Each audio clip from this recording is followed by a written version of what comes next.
If you know a little about email marketing, then you must have heard about the flows such as welcome flows, added to cart, abandonment checkout, and the post purchase flows. But today we are going to talk about a flow which is very important and it brings thousands of dollars for the clients that we implement this. And most e-commerce brands that I audit don't have this flow internally. So that's why I decided to make this video, because I want that you guys should understand the importance of site abandonment flow and why you should have this flow inside of your own email marketing funnel. So buckle up, because this video is going to be very important. Most brands don't even know that they don't have this flow missing. As you can see from the screenshot, we actually implement this inside of the client accounts. And if you guys don't know me, who I am, and you are new here, then my name is Tushar Verma. I run an email marketing agency called mailora.com, and we help e-commerce brands generate more revenue from their email marketing funnel. And you can find me on Instagram, Twitter, LinkedIn, YouTube, and you can check out my website as well. Now in this video, we will be specifically covering what is a site abandonment flow, where it fits inside of your email marketing ecosystem, how you can build it and how you can build a strategy around it, and what are the non-negotiables when you're building this flow out. So usually this is a flow that most brands skip because they don't know about this flow or they are not aware of this flow.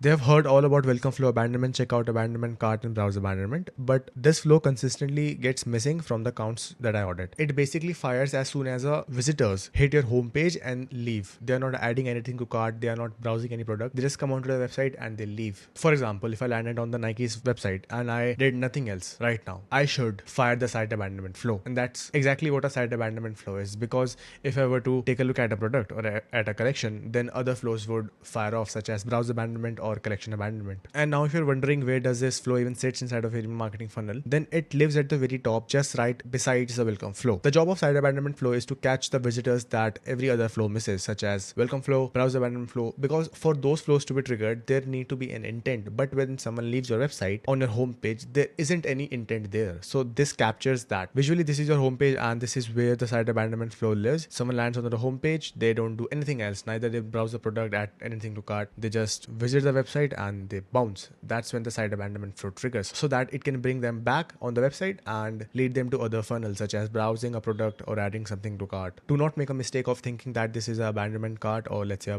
a browse abandonment flow, because those audiences have some sort of intent, right? As I've talked about, like they've watched a product or let's say they've added something to cart, they have had intent there. But site abandonment flow does not create any intent or captures any intent. The trigger you would need inside of your site abandonment flow is active on site. So if you want to make sure that you have this trigger on inside of your Klaviyo, then what you need to do is go to Klaviyo. Under analytics, you will see metrics, click on metrics, and as you can see, you would see active on site. You can search it up if you can't see it. Active on site, click on it, and if you see this graph, as you can see, on June 13th there were 192 people on the website, so you're capturing these people. So if you have a flat graph, then it means your active on site isn't working, so make sure to connect it and have it on your website properly working. And now let's talk about why does the site abandonment flow matters in the first place. Because someone lands on a website and nothing caught their attention ASAP, so they just bounce. So your job is to bring them back to the website or show some of your products specifically. And the goal with this flow is that they click anywhere inside of the email so that they come back to the website. If they click on a collection, they would go to the collection page, or if they click on a product, they would go to the product page, and that would trigger other flows such as collection abandonment as well as browse abandonment, which are more intent based flows. And you need to have a proper mindset for site abandonment flow, because most brands treat site abandonment flow like a abandoned cart and let's say abandoned checkout. They try to go very aggressive, they are trying to give very big discounts, they have very urgent based copies, but that is wrong, because they are your lowest intent audience. They haven't added anything to cart, they haven't browsed anything, they have done nothing except show up. So an aggressive sequence will never work here, and you need to keep it simple and you need to keep it very light. And the goal with the site abandonment flow isn't to get a sale, is to get someone to click so that they land on the website. So wrong approach would be if you have aggressive sequence, you are doing very heavy discounting, you have very urgent copy, and you have 3 to 5 emails inside of your site abandonment flow. But the right approach would be that you have a light touch, you have a product discovery sort of angle, and you're showcasing brand value, and you have anywhere around 1 to 2 emails max. Now you must be wondering, okay Tushar, we get that site abandonment flow is very important, but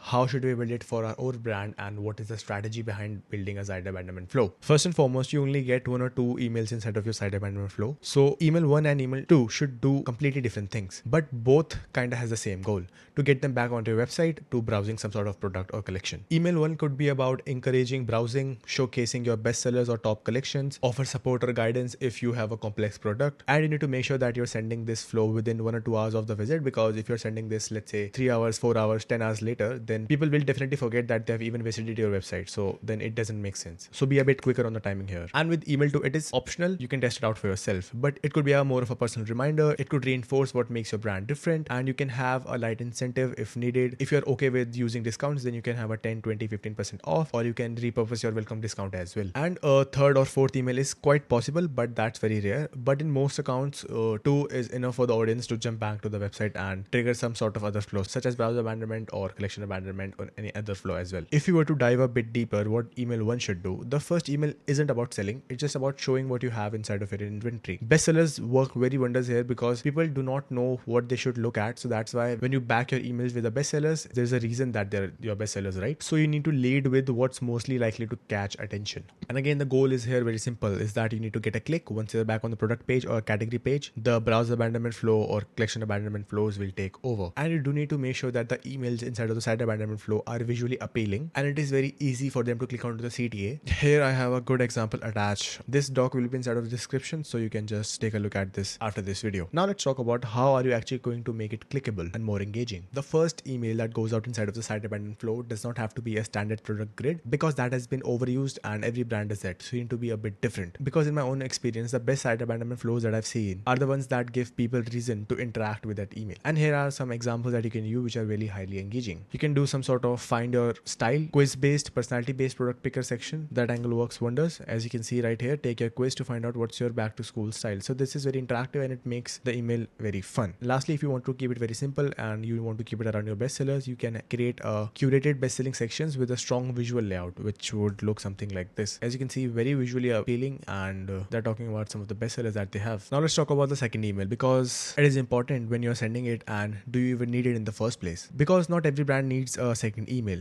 but if you decide to use one, you need to make it earn its place. By email 2, you can be slightly a bit more direct. You need to reinforce what makes your brand worth coming back to, and if you really want to add some sort of incentive, then you can do a light discount, a free shipping offer if you have that, and that's probably the right place for that. Make sure that your first email inside of site abandonment flow is not a discount, because first and foremost, people would get very used to you providing discounts, so they would actually only buy when you're giving them discounts. So that's something that you do not want. And the second is that you have email to basically add any sort of discount or urgency. Now, what are the non-negotiables when you're building the site abandonment flow? Because every site abandonment flow will look a little different depending upon your brand. First and foremost, we have the timing, which is one of the most important things. You need to send email 1 within 1 or 2 hours of someone's visit. The faster you reach them, the higher the chances that they remember visiting your website. Then you need to make sure that your content is very high quality and your visuals are very strong, so that it's compelling for someone to click onto the email and then they land on your website. For content, you can just show them what sort of products and collections that you sell. And for the visuals, I've showed you some great examples. You can take some inspiration from this sort of angle. Incentive is very optional and it's not required at all, but if you still are willing to do that, then you can add an incentive inside of the second email. Just make sure to not go crazy like 50% off or something like that. Just make sure that you're keeping it light and easy to say yes to. And for the sequence length, 1 or 2 emails is the max that you would need to do. In some rare cases, if you see that you have very high engagement on both of these, then you can add 3 or 4 email sequence as well. And at the very end, you can test a plain text email as well. It is contradictory to the visual element, but it is still worth testing because plain text email feels more personal. Now let's talk about one of the most important things, which is who shouldn't get this flow. Because if you do not have the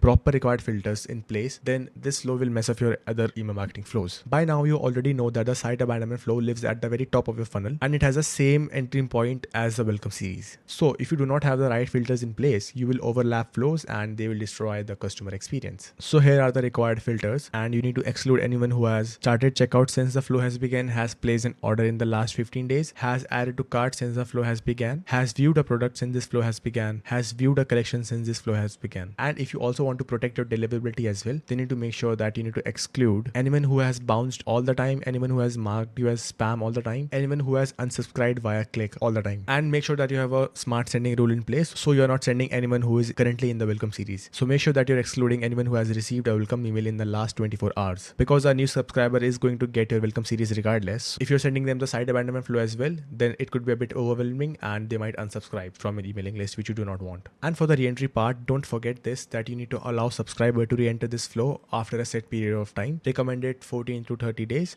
Repeat visitors does exist, so if someone come back to your homepage a month later, then bounces again, you want this flow to fire from them again. Lastly, I have attached some screenshots of how you can actually build this inside of your Klaviyo account and how you can properly ensure that workflow that you have just made live is actually triggering to the right people. As you can see, for the trigger is active on site and you need to allow re-entry after a certain amount of period. I usually do 14 days. That works just well. So here is the profile filters. You can go over them again, although I have talked about the profile filters in the previous slides. But if you also have a site abandonment flow currently live, then you can basically take a look at this and compare this with your current site abandonment flow to see if the triggers that you have in place place are the right filters and triggers or not. Lastly, you can find me on all of these other platforms because I am dropping a lot of sauce every now and then. And feel free to email me at tushar@mirvara.com and you can ask me any questions. I am very happy to help. And you can also subscribe to my newsletter because I share some of the most exclusive stuff here. So make sure that you're subscribed to this and you're not missing out. Lastly, if you're an e-commerce brand owner yourself who is doing at least 50K a month, you can book a call down with me and my team and we will actually give you a free audit of your entire Klaviyo setup and give you the roadmap to scaling 40% of your entire brand's revenue via email marketing. It is all completely for free. You can book a call down with me. And thanks for watching this video till the end. If you have enjoyed it and you have learned something new, then make sure to give it a like and subscribe for more videos like this. And I will see you in the next one.